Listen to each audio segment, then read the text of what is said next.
Hello everybody, this is my fifth attempt to make this video. Between two phone calls and two doorbells. Ugh. Anywho, it is Friday, and that means it is time for the Horror Freak 85's Friday Fright Challenge. This week's theme or topic was From Sea to Shining Sea.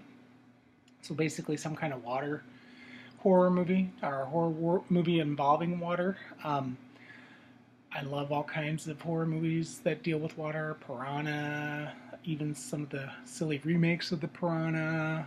I like the original best. We have all of Jaws. We have just the Deep Blue Sea 1 and 2. There's just a bunch. And actually, you could probably include Ghost Ship on this, since it all took place out on the ocean. Which I wish I would have thought of before I picked the one that I did. But the one that I picked is really my all-time favorite water movie that deals with creatures from the deep, and that is Jaws 2. I love Jaws 1. It was groundbreaking. It was just a really scary movie for its time. But I really like Jaws 2 the best of the series because there is more action in this one. Even though there's not that many more deaths in this one than there was the first one, there's a few more. It's just a fun movie. It came out in 1978, and it was, and may still be, I don't know, the biggest sequel of all times. Did very well at the box office. Critics hated it, but I hate critics, so who cares? It starred, of course, Roy Scheider came back for this one. Is her name Elaine? No, Lorraine Gray came back. Or is it Gary? Lorraine Gray? Gray. I don't know. But yeah, it was a great cast of nobodies, the kids. The girl who played Tina was Ann Dusenberry. She had a little bit of a career. And also Donna Dixon was in this, and she was in, I think it was called Hello Larry with McLean Stevenson back in the 70s or 80s. But yeah, it was just a good remake. It had some really fun, scary, intense scenes with those kids trapped on their boats that were all kind of mushed together. Basically, it starts out with some underwater divers taking pictures of stuff down at the bottom of the sea, and of course the shark gets them. And they try to, the one guy's taking pictures the whole time, or his camera's flashing the whole time. Then we move on to a skier who is out on the water. The kids are out there on this, I think there's a lighthouse or something, I don't know. But they're out on this island area, and there's a skier out skiing in the water, and the shark gets the skier. And then when the driver of the boat goes back to see what's going on, the shark attacks the boat, and the woman tries to kill the shark by pouring gasoline or fuel of some sort on the shark. Unfortunately, she gets it in the boat and on herself. And then shoots it with a flare gun, and yeah, it blows up. Shark doesn't die, but she did. And then Brody finds her body floating. It's actually attached to a piece of the boat, and he walks. That was a cool scene. That one still gets me when he tries to pull that piece of boat up. That charred body comes up and lands on him, and of course he hates water anyway. So yeah, that was a pretty intense scene. And then Brody, the camera from the divers, is found, and Brody has the film developed, and he thinks he sees the dead eye of a shark because he's been up close and personal. So of course he wigs out and he gets fired. Well, he's convinced that there's another shark out there, so he forbids his sons to be anywhere near the water. Well, that doesn't stop his teenage son Mike from going out on a sailing expedition with his friends. So you have this huge group of kids going out in their boats. They're all sailing. I think they were headed to a lighthouse. I think it's where the lighthouse comes in. They don't make it. One couple in particular, the Tina, the Ann Dusenberry character, and her boyfriend Eddie, stop and drop anchor so that they can make out. And the shark knocks into the boat and knocks Eddie off of the boat and takes the boat far away from where he is at. Tina sees the shark and starts screaming for him to hurry up, but unfortunately all he can do is get to the boat and try to pull himself up before the shark gets him. Of course the shark helped him get to the boat, but that was kind of a cool scene. Then the shark attacks the rest of the kids. He goes after some of the boats, and they're there's in all the craziness and concern about what's going on, they all crash into each other, and Mike ends up getting hurt and knocked into the water.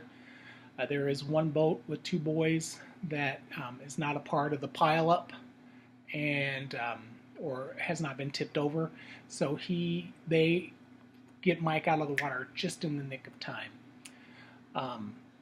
So they head off to get help for Mike, and because he's bleeding from the head, the rest have to stay behind and wait for them to get the help. In the meantime, Sheriff Brody and his wife find Tina and Eddie's boat. They find Tina, she freaks out, and she finally screams the word shark. So Brody commandeers another boat, takes off after the rest of the kids, because of course him and his wife found out that they left, and that Sean actually went with them because that little narc was going to tell on Mike as he was leaving the house, so Mike had to take him because he wanted to go. He wanted to hang out with this Donna Dixon, or the one girl. I can't remember her name in the movie, but yeah. So Sean's on the boat. He is actually on a boat with a girl named Martha, I think was what her name was. That her boat had been tipped over, so they were sitting on top of that boat, and then the rest were just in like different types of boats. Some were like catamarans and just all kinds of little types of boats. So Brody commandeers a boat to go after them. He finds the boat with Mike and the two boys. They tell them where the rest of the kids are. In the meantime, while he's trying to get there, a helicopter from the Coast Guard sees them and lands, and he is going to drag them to safety. Well, Jaws has another plan for that helicopter driver. He jumps up and grabs the pad of the helicopter as it's starting to take off and pulls that helicopter right into the water, and I guess we assume that the shark gets the helicopter driver or he drowns. There's never really any indication of what happens to him, but we know he dies. I'm trying to think if I saw blood. I don't remember seeing blood, but then again, who knows. So then the kids are completely flipped out because the helicopter, like the blades shot off and ripped through the sails and could have killed any of them. So they're still floating, and then Jaws comes back and bumps the boats around and knocks Sean and Martha, I think her name's Martha, into the water.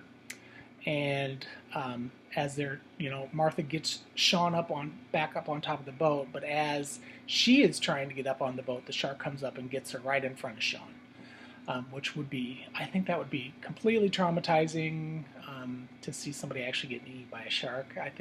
I don't know how this kid ever recovered, but finally we have the big showdown where the shark starts attacking the boat again. They're close to this like utility island where the electricity, I guess, for the island is located, the structures, and they're trying to get to that, but they get stuck, and the shark is on the hunt. So Brody finds them, tries to get up to them. The kids did eventually pull that boat that Martha and Sean were on back to the rest of the boats. So Sean was with them. He was with the Donna character who screamed the whole time. She just made me crazy. And so Brody is trying to get them to safety, but the shark has other plans. So Brody puts his anchor to come up, and when it comes up, there's this big power line that comes up with it.